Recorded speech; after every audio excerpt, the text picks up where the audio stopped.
Welcome to Explain It To Me Like I'm 5. I'm Scott Stahl. Today we're going to be taking a look at Flutter's StreamProvider. Now, I want to make sure you understand something, okay? This is sort of kind of live. So there is no script, no plan, and no hope of getting through this without messing something up. So, one other thing. This is brought to you by the folks over at Flutter Community, so please do remember them. They bring you not only this content, but also the Hack 19, the upcoming Hack 20, the Flutter Community Medium, which has over 1 million minutes read every 30 days, the Flutter Community GitHub repo. That's it, the GitHub repo, run by Yaron. It's an interesting concept over there. Sometimes people create a package that they don't have time to maintain, so they submit it to the Flutter Community GitHub, and Yaron finds it a babysitter. So we match up orphan packages with people to take care of them. Last but not least, we have Hump Day Q&A. Hump Day Q&A is a live help session every single Wednesday that you can come to on Zoom, get your questions answered, and get help with whatever you're stuck on. So you can reach that at bit.ly Hump Day Q&A. That is bit.ly/HUMPDAYQANDA. And with that, let's get started. Get off the font. I don't want to hear it. Comments about the font will be deleted. Comments about the hat will be deleted. Comments about the font will especially be deleted. I know. I'm not sure if it's because of my astigmatism, but my lady was telling me that a lot of people in offices are much more comfortable using Comic Sans. I gave it a try. I figured it was okay. No big deal, right? Comic Sans, not monospaced. I tried to go back to Code. My eyes literally were in pain. I had to go back to this. Now, Simon Lightfoot, constantly giving me a hard time about this font, even tried to get me to use at least Comic Sans monospaced. I tried that. It hurt my eyes. I don't understand it. I just go with it. So don't diss the font. Now, let's really get started.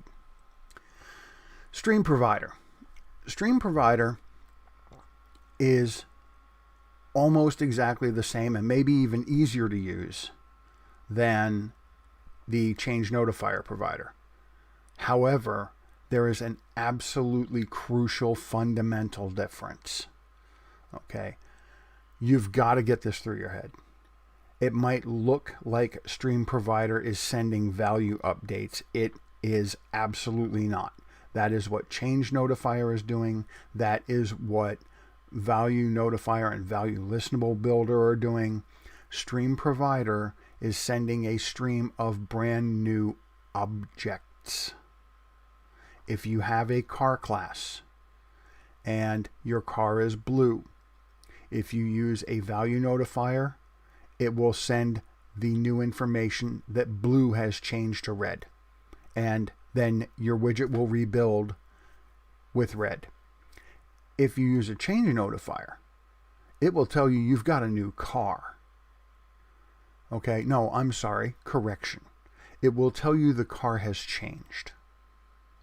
Then you have to go and everywhere you're using this car, not just the color, you end up rebuilding it. Now, if you use a selector instead of a consumer, sorry, have an itch.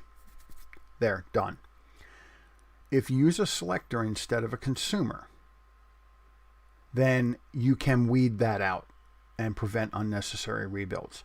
But when you are dealing with a StreamProvider, this is not telling you that the color has changed. This is not telling you that the car has changed. This is trashing your car and sending you a brand new one. You don't have to go create a brand new one. It feeds it to you. Okay, but that's important to understand. You can't even really use a selector with this. It's just giving you a new object. Moving on. What we're going to do here is we're going to create the model being streamed. Fancy. I always do fancy. I never do fancy. I do it like I'm 5. That's the whole point. So we have the constructor for the model object being streamed, and it's going to take the current value of the member in the object being streamed. Moving on here. So, way too many. Let's just, can we do that? No, we cannot. So we'll do this, and we'll just scroll past all this explanation for right now, because this is what I'm telling you. So what we're going to do in our build method is we are going to rue the day that we went on camera and forgot to create a constant constructor for our stateless widget. Yes, I know. I did a bad thing.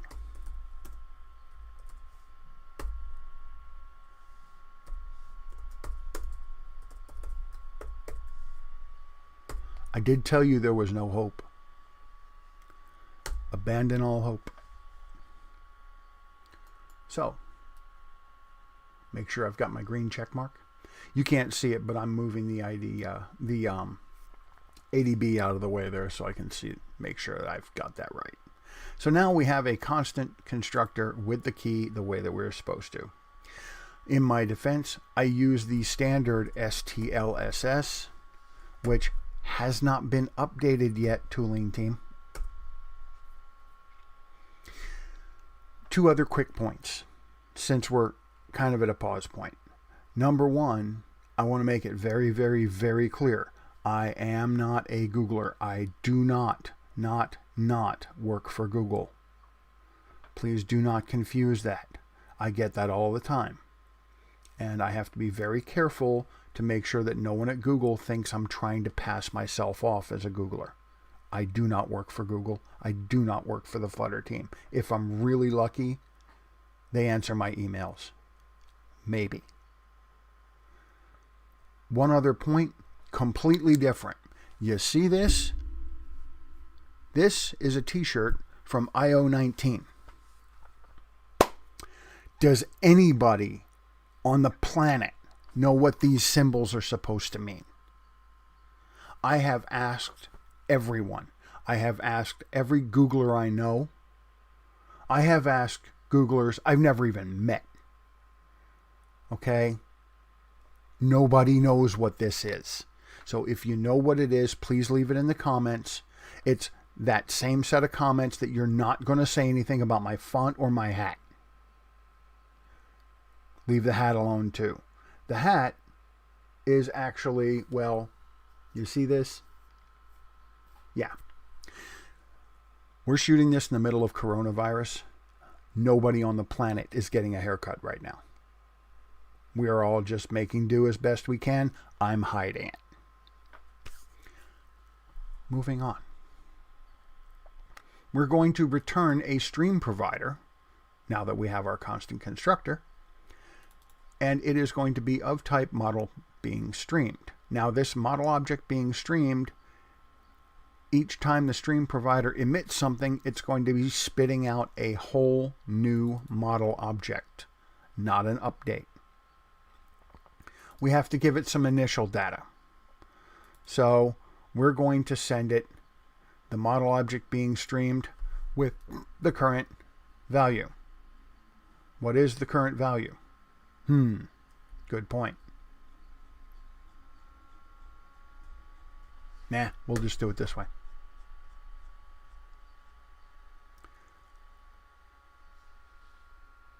The current value is 0. The reason I couldn't see that, let me show you the reason I couldn't see that. That is actually not there. It's over my IDE. I did tell you there's no hope. Right. I haven't finished yet.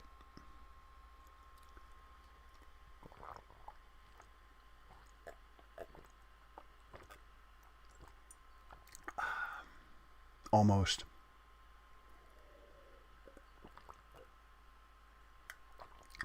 That one's for you, Remy.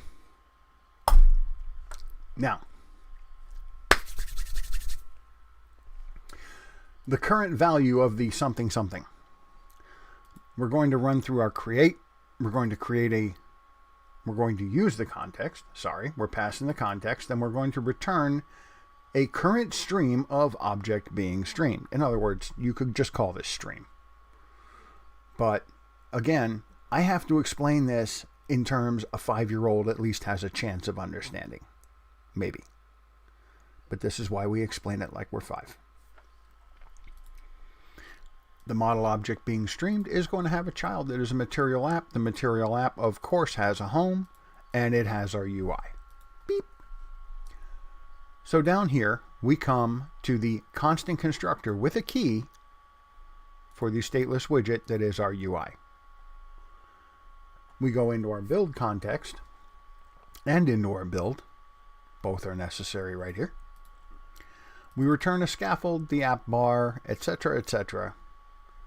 We're going to align everything.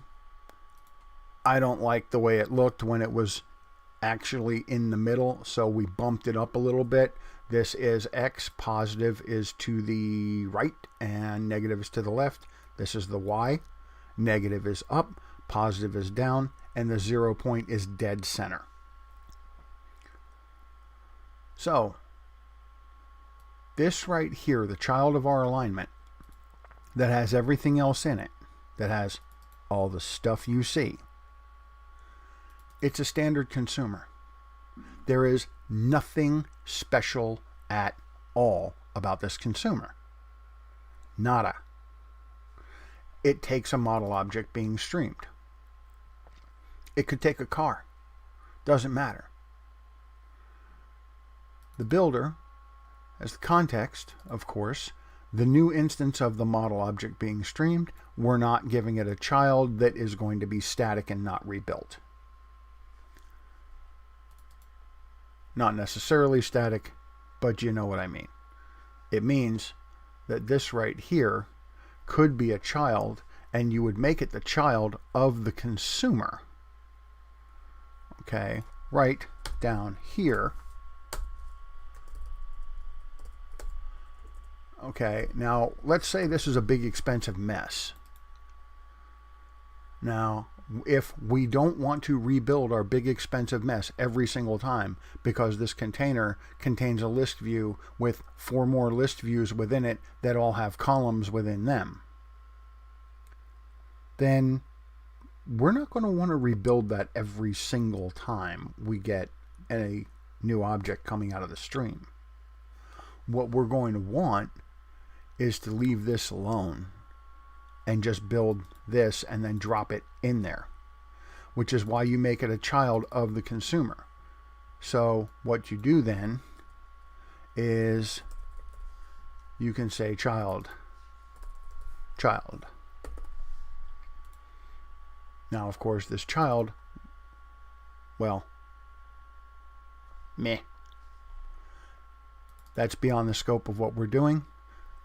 But you can dig into it in the previous video, which is Value Notifier Simplified. So let's back this up. There we go. Not necessary to use that. That's our instance. Return stuff you see. Stuff you see needs a new instance of the model object that is being streamed, so we're going to give it the new instance of the model object being streamed. Moving on. Constant constructor, key, good boy. So we pass in our noisy phone and we create a model object being streamed with the new instance of the model object being streamed. We're going to return a container, edge insets. I made it pretty. One of the reasons I made it pretty was because, well, it really looked lousy when you didn't make it pretty. But at the same time, I wanted to keep that out of the way of the things that we were explaining. Because there's a lot of stuff here required to make it pretty. So right up here, we return stuff you can see, and this keeps this very simple. Okay? Even if it's not okay. It's the way it is. You'll get used to it. So we have our text, we have this, we have that, we have all this other happy, happy, happy stuff. And what's going on here is the second text is going to look at the new instance, a whole new object that was passed in, the current value in there. We're going to turn it to a string, and we're going to turn it to a string again. Good job, Scott.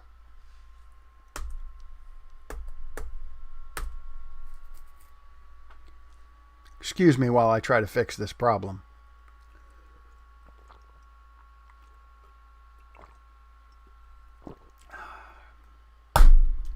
That one's for you, Simon.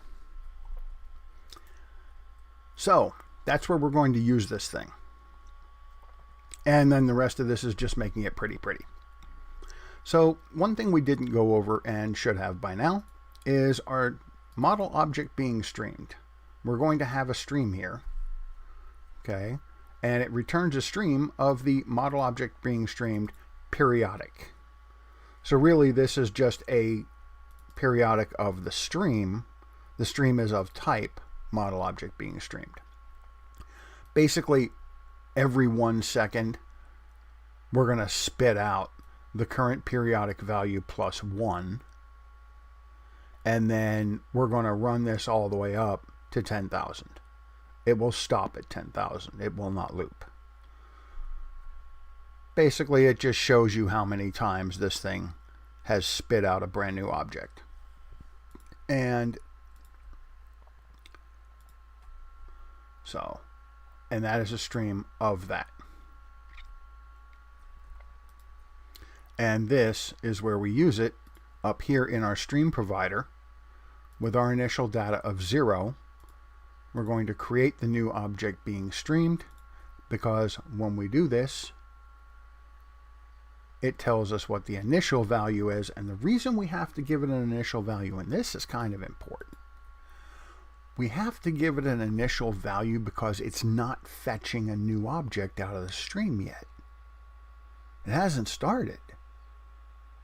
Well, if the stream hasn't started and you create a new model object, then what value are you going to have in it? Right? There is none. So if you're going to give it some initial data, you're going to have to spoon feed it something, okay? You're going to have to just hand it the first value, and then the stream will take care of the rest. So that pretty much covers the code. Let's see if it actually works. Or maybe when I pulled the toString out, maybe that broke something. Probably not. But hey, you never know.